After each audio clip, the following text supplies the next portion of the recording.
roh. Kita mazhab Syafi'i. Imam Syafi'i tak terlibat dengan ini gambar.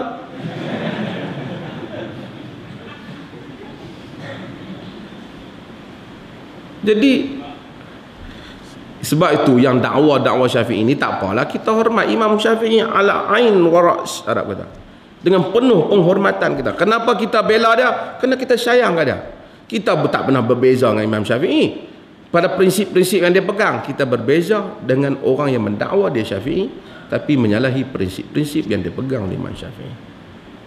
Imam Syafi'i imam yang menghormati keseluruhan pandangan-pandangan fiqh.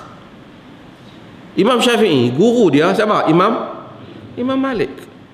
Apabila dia pergi ke Mesir, bukan Mesir sekarang ya, masa tu Azhar pun tak ada ya.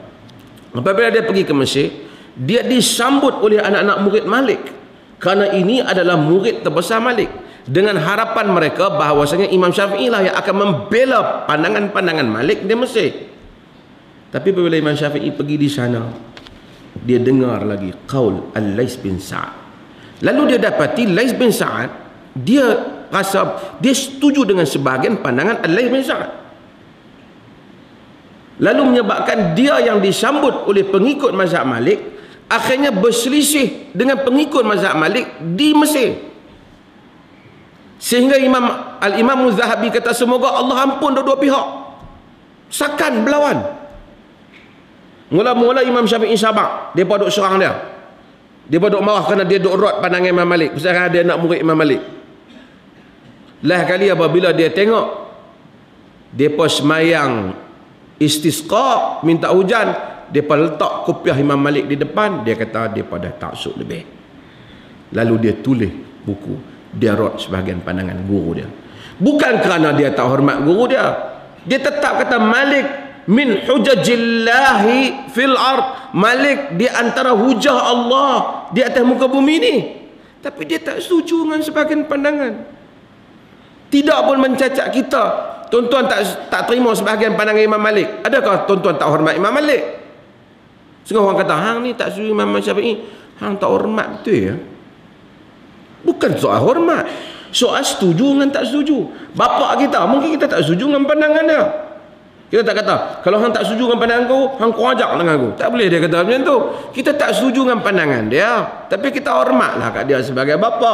Kita hormatlah kat dia sebagai mana kedudukan dia sebagai bapa. Takkan dia tak setuju, dia tak, pak mau, hang mesti sokong parti bapa. Dia parti bapa, tak parti bapa, banyak menyeleweng. Kalau hang tak sokong parti bapa, hang nak neraka, masuk neraka.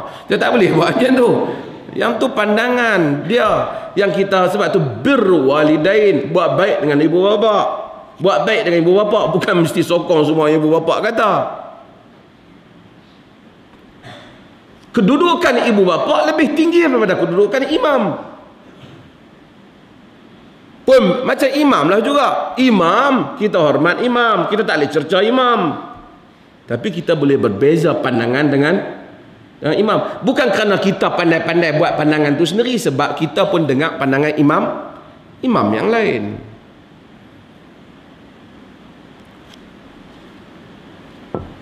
Setengah orang ni dia tak tahu apa. Tapi dia sembang. Dia kata, kita ni lama dah. Setengah orang dia tak tahu apa. Imam Bukhari tu sendiri dia kata, duk main mengaji dengan Syekh Dok Petani. Pening tu dengar. Kalau pun nak sokong, buatlah hujah lain. Janganlah selekeh sampai teratur. Saya komplain. Ni kadang-kadang suka sumber. Saya komplain TV Hijrah. Bawa ni dia buat program persepsi apa tu. Apa Melayu apa? Melayu keliru. Tak apalah. Tapi dia bila nak buat benda ni, dia pergi baca hadis tentang wanita Fatimah. Nabi kata kat Fatimah, wa ammal mu'allaqata, orang wanita yang tergantung finnar, yang tergantung di dalam neraka tu, digantung rambut dia tu kerana dia keluar dalam keadaan lelaki tengok rambut dia, maka Tuhan gantung rambut dia dalam neraka. Pertama hadis tu tak sahih, palsu. Dia pergi bubuh ke atas dalam riwayat Bukhari dan Muslim. Oh. Saya tak tengok TV Hijrah ni. Cara kebetulan tengok. Sambil duduk makan kacang, tertengok. Jadi, apa hadis palsu pergi bubuh Bukhari dan Muslim?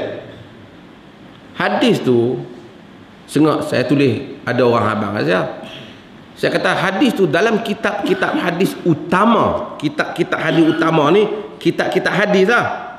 Dan ahli sunnah tak ada. Ada orang menghantar saya, tu Syekh Pedak Petani sebut, macam mana tak ada? Tu tak faham bahasa. Kitab hadis utama Syekh Pedak Petani tak apalah, dia syekh lah, tapi kitab dia bukan kitab utama ahli sunnah. Kitab dia pun Melayu je baca, dan dia bukan kitab hadis pun. Ini kitab hadis utama Bukhari, Muslim, An-Nasai, semua kitab-kitab kutub tis'ah, kutub ini kitab-kitab utama yang ada. Dan ada dalam sebahagian kitab Sunni tanpa ada sanad. Yang ada dalam kitab hadis ni, dalam kitab Syiah dan Biharul Anwar nama dia, Al-Majlisi, 100 jilid lebih Majlisi tulis. Oh ni kitab Imam Syiah, dia ada hadis gantung rambut ni kan. Uyun Akhbarul Ridha As-Saduq ditulis. Ini pun ada kitab ni. Tapi dalam Sunni tak ada. Kalau ada hadis gantung rambut ni, ulama-ulama fiqh tak payahlah duk cari dalil, duk bincang kok mana yang nak kata rambut ni aurat. Sebab tu mereka istimbat daripada surah An-Nur kata rambut ni aurat. Bukan ada hadis yang spesifik yang kata rambut ni aurat. Istimbat ni maksud kesimpulan yang mereka faham daripada ayat. Maka sebab tu ada timbul pandangan yang pi kata rambut tak masuk, seperti Ibn Ashur, kerana dia menganggap ini ayat ini ada latarnya yang tersendiri. Kalau ada hadis tu tak khilaf lah tu.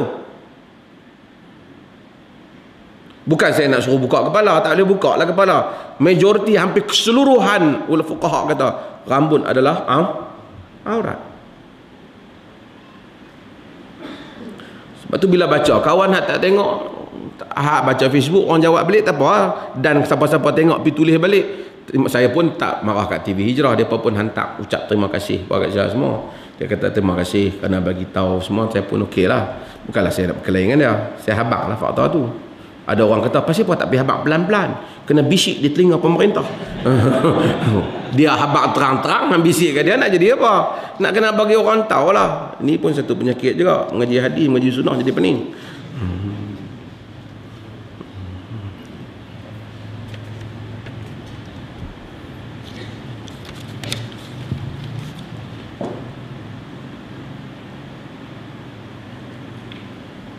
Ke berapa ni? Lambat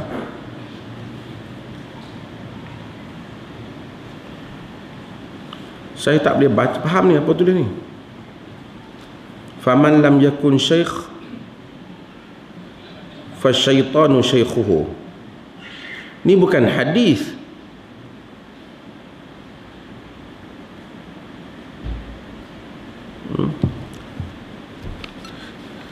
Siapa yang tak ada syekh maka syaitan syekh dia tu bukan hadis. Itu kalam sebahagian sarjana. Memanglah orang yang tak ada guru. Agama ni dia kena ada guru. Baca bukan kata tak boleh baca. Setengah orang bila dia gunakan ayat tu untuk kata tak boleh baca, buku baca tidak apa-apa. Fuqaha, ulama-ulama juga yang tulis buku. Habis tu dia kata tak boleh baca buku, macam mana? Bila baca buku, guru dia tok syekh tulis buku tu lah. Cumanya ada benda yang kita tak tahu, kita kena ada guru yang hidup yang disebut sebagai talaqi. Talaqi ni banyaklah tuan-tuan mengaji macam ni pun talaqi juga. Kerana apa? Kerana kita sebab itu bila Imam Malik nak belajar, Imam Malik ni sebut kali Imam Malik yang ni. Imam Malik ni dia beza dengan Imam Ahmad. Imam Malik ni satu orang imam yang terkenal pakai segak. Serban lawa. Sebab mak dia hari dia nak mula pergi belajar, mak dia bagi pakai baju cantik-cantik.